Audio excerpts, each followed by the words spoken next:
स्वागत है आपका पार्ट टू में ईएमआई कैलकुलेशन में। हमने पार्ट वन में ईएमआई को कैसे कैलकुलेट करते हैं अलग अलग बेसिस पे ये सीखा था। लेकिन अब हमें यहाँ पर पीपीएमटी, आईपीएमटी, पीएमटी का फॉर्मूला कैसे यूज करना है, उसका प्रॉपर चार्ट कैसे बनाना है, वो हम यहाँ पर सीखेंगे। देखो, मैंने लोन लिया था 10 लाख रुपए का 14% रेट के हिसाब से 3 साल के लिए, जिसके लिए मैंने आपको पार्ट वन में उसकी monthly EMI, weekly EMI, quarterly EMI, semi annually और एनुअली ईएमआई को निकालना सिखाया था। ठीक है। अगर आपने मेरा पार्ट वन नहीं चेक किया है तो आप एक बार जाओ उस पे और इन चीजों को क्लियर कर लो। ठीक है। अब यहाँ पर पार्ट टू में मैं आपको ईएमआई कैलकुलेशन में पीपीएमटी, आईपीएमटी, पीएमटी फॉर्मूले का यूज करना सिखाऊंगी। तो यहाँ पर पहले मैंने लिखा हुआ है मंथ। भाई मंथ का क्या मतलब है? देखो, मुझे ये चार्ट बनाने की जरूरत क्यों है? मैंने 10 लाख रुपए का किसी से लोन तो लिया है। सामने वाली पार्टी ने मुझे ये भी बता दिया कि आपको हर महीने 34,177 रुपए पे करना है 3 साल के लिए, और वो भी 14% रेट के हिसाब से। लेकिन अब मुझे ये चेक करना है कि इसमें से कितना अमाउंट ऐसा है जो मुझे ब्याज में देना है, और कितना अमाउंट ऐसा है जो मैं पीपीएमटी दूंगी। मतलब आपने सुना होगा कि अगर आप किसी भी फाइनेंस से या किसी भी कंपनी से अगर कोई भी चीज फाइनेंस करवाते हो तो स्टार्टिंग में क्या होता है, वहां पर ना हमारा मूल बहुत कम कटता है और ब्याज बहुत ज्यादा लगता है। लेकिन जैसे जैसे हम यहाँ पर किस्तों को पे करने लगते हैं, वैसे वैसे क्या होता है, हमारा जो ब्याज है वो कम होने लगता है। बस उसी चीज को हम यहाँ पर सीखेंगे।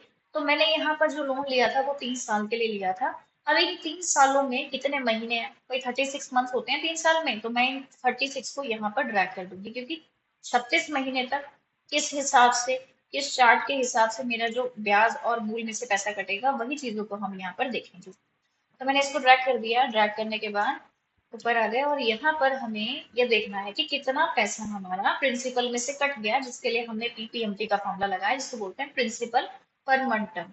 ब्रैकेट ओपन करेंगे, यहाँ पर लिखा हुआ है रेट। रेट में जाके 14% पे क्लिक कर देना, डिवाइड कर देना 12 से, कोमा लगाना। पीईआर मतलब पर मंथ, हर महीने मेरा पीपीएमटी अलग अलग कटेगा। स्टार्टिंग में किस्त आपकी कम कटेगी लेकिन ब्याज ज्यादा जाएगा। बस उसी चीज को हम यहाँ फॉलो करेंगे। पीईआर में पहला मंथ सेलेक्ट कर लेंगे, उसके बाद कोमा लगाएंगे। कोमा लगाने के बाद एनपीईआर, नंबर ऑफ पीरियड में हम 3 साल सेलेक्ट करेंगे, कोमा लगाएंगे, सॉरी मल्टीप्लाई करेंगे इसको 12 से, कोमा लगाएंगे, और उसके बाद पीवी में प्रेजेंट वैल्यू को सेलेक्ट करेंगे, ब्रैकेट क्लोज करेंगे। और उसके बाद यहाँ पर मेरी वैल्यू रेड कलर की ना आए, जिस वजह से मैं यहाँ पर माइनस लगा दूंगी।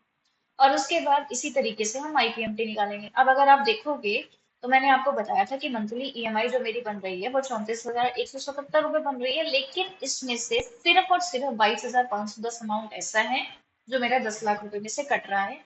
बाकी का 34,000 में से 22,510 अगर मैं लेस करती हूँ, बाकी का जितना भी जा रहा है ना अमाउंट, वो सारा का सारा मेरा ब्याज जा रहा है। तो हम इसको, ब्याज को कैलकुलेट करने के लिए, इंटरेस्ट कैलकुलेट करने के लिए हम आईपीएमटी फॉर्मूला लगाते हैं। ब्रैकेट ओपन करेंगे, रेट में 14% सेलेक्ट करेंगे, इसको डिवाइड कर देंगे 12 से, कोमा लगाएंगे। पीईआर, देखो पीईआर मैंने बताया था ना कि पर मंथ की बात है, हर महीने डेटा मेरा चेंज होगा, तो हम यहाँ से पीईआर में मंथ सेलेक्ट करेंगे, एंड पीईआर में नंबर ऑफ पीरियड सेलेक्ट करेंगे, उसको मल्टीप्लाई करेंगे 12 से, और यहाँ पर प्रेजेंट वैल्यू ये सेलेक्ट कर देंगे, और यहाँ पर इस वैल्यू से पहले हम यहाँ माइनस लगा देंगे, एंटर बटन पे क्लिक करेंगे। तो देखो, मेरी भले ही किस्त 34,177 रुपए है, लेकिन इसमें से 22,510 तो ऐसा है जो 10 लाख रुपए में से लेस होगा, बाकी का पार्टी ने मेरे से ब्याज खा लिया। और इन दोनों को जोड़ के जो हमारा अमाउंट आता है, जिसको बोलते हैं पीएमटी, रेट 14%, मंथली देना है इसलिए डिवाइड कर दिया 12 से, NPR number of period select करेंगे, मल्टीप्लाई करेंगे 12 से, और कोमा लगाएंगे, पीवी में प्रेजेंट वैल्यू सेलेक्ट करेंगे, ब्रैकेट करेंगे क्लोज, और यहाँ पर इस वैल्यू के सामने हम क्या करेंगे, माइनस लगा देंगे, एंटर कर देंगे। तो देखो, मेरी किस्त भले ही 34,177 रुपए है, लेकिन कितना अमाउंट है, जो मेरा 10 लाख में से कट रहा है वो 22,510 है, और जो ब्याज मेरा जा रहा है वो 11,666 रुपए जा रहा है। अब मुझे बैलेंस देखना है। बैलेंस का मतलब कि 10 लाख रुपए का लोन था, जिसमें से मैंने पहली किस्त दे दी। ठीक है। तो अब कितना देना रहेगा? 9,77,489। अब मुझे क्या करना है, ये जो पीपीएमटी का जो मैं फॉर्मूला लगाना चाहती हूँ भाई, वो मुझे 36 मंथ के लिए भी चाहिए। अब मैं अगर एक एक फॉर्मूला लगाने लगती हूँ हर सेल के लिए या हर मंथ के लिए, तो मुझे बहुत ज्यादा टाइम लग जाएगा। तो मैं ये चाहती हूँ कि ये फॉर्मूला मैं डायरेक्ट कर देती हूँ। अगर मैं इसको डायरेक्ट करती हूँ तो देखो मेरी वैल्यू गलत आएगी। क्यों? मैंने क्योंकि आपको बताया था कि आप जब भी किसी भी पार्टी से लोन लेते हो, कोई भी सामान फाइनेंस करवाते हो, स्टार्टिंग में आपका जो मूल में से अमाउंट जाता है वो बहुत कम जाता है, लेकिन जैसे जैसे आप क्या करते हो इंस्टॉलमेंट पे करने लगते हो वैसे वैसे आपका इंटरेस्ट कम हो जाता है और आपका प्रिंसिपल में से अमाउंट कटने लगता है ज्यादा। ठीक है, तो अब मुझे क्या करना पड़ेगा, इसके लिए हम करेंगे F2 बटन क्लिक करना है और यहाँ पर इन वैल्यूज को फ्रीज करना है। किस किस को फ्रीज करना है, देखो मेरा रेट तो कंफर्म है कि 14% रेट के हिसाब से ही मुझे पैसा देना है, इसको फ्रीज करेंगे। J5, देखो J5 क्या है, ये मेरा मंथ है, मेरे मंथ अलग अलग मंथ के लिए अलग अलग अमाउंट, तो इसको हम फ्रीज नहीं करेंगे, सिर्फ इसको फ्रीज करेंगे F4 से। ठीक है, और साथ में यहाँ से अमाउंट को फ्रीज करेंगे और उसके बाद एंटर पे क्लिक कर दो और ये जो हमने वैल्यू लिखी हुई है इसको कर देंगे ड्राइव, ये इस तरीके से। तो 36 मंथ के लिए मेरा डेटा आ गया। अब अगर आप ध्यान से देखोगे तो चेक करना कि स्टार्टिंग में मेरी किस्त कटी 22,510, लेकिन जैसे ही मैंने अगली इंस्टॉलमेंट पे करी तो मेरा अमाउंट कितना गया, 22,773 रुपये। मैं आपको दोबारा समझाती हूँ, देखो 11,666 रुपये मेरा IPMT मतलब इंटरेस्ट गया पहले महीने, लेकिन अब मुझे दूसरे महीने देखना है कि मेरा कितना इंटरेस्ट गया। हम क्या करेंगे, वैल्यू को सेलेक्ट करो, F2 बटन पे क्लिक करो, इस वैल्यू को फ्रीज करो जैसे मैंने अभी यहाँ पर PPMT को किया था ना, ठीक उसी तरीके से इसको भी फ्रीज करेंगे। मंथ फ्रीज नहीं करेंगे, रेट मेरा फिक्स रहेगा क्योंकि इसी रेट के हिसाब से मुझे पैसा देना है।